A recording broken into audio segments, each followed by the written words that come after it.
Hello LEGO fans, today we are taking a look at LEGO Rocket Mech Armor. Released on January 1, 2023, this set retails for a little more than 1,000 pesos online. Is this the most dangerous mech armor yet? Let's find out why in this review. And here is Rocket Raccoon's mech armor all built. I love the orange, gray, and purple color scheme going on here. Let's remove Rocket for now and we will take a closer look at him later. And as you saw, this cockpit armor swings downward, so you can place and remove the minifig pilot here. This piece here is actually printed. It has some suggestions of metal vents and glowing purple parts. The waist is on a technique pin, which allows for 360 degrees of articulation. Just be careful with the tail piece because it tends to fall off quite easily. The legs are on ball joints, giving you a moderate amount of freedom when positioning. What will give you trouble when posing is the lack of a knee joint.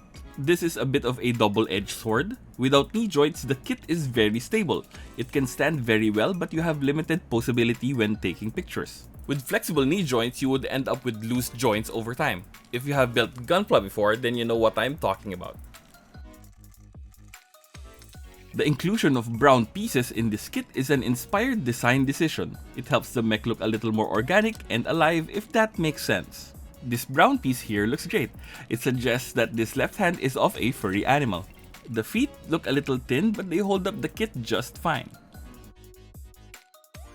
The right arm showcases this kit's best asset, this stud shooter machine gun mechanism. It's like the mech armor designer asked Rocket, how many studs do you want to shoot? Yes. I was caught off guard how energetic this stud shooter mechanism actually is, so I suggest being very careful around it. Safety is #1 priority.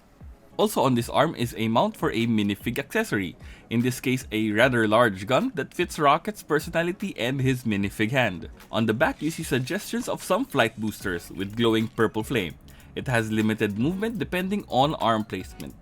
And down here you see what seems to be a mech armor tail. Now why would the mech armor need a tail? No idea.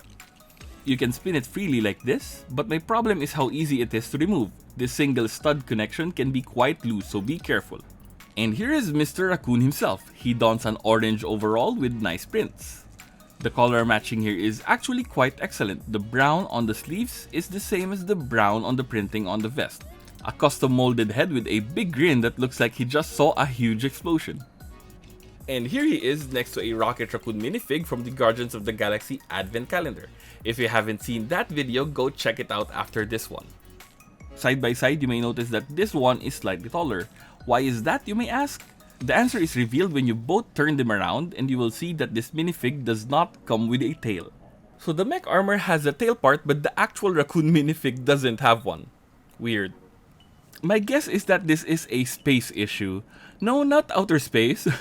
Mainly, the minifig might not fit the cockpit if he had a tail. Let me try it right now. You can sort of put him in like this, on like the front two studs.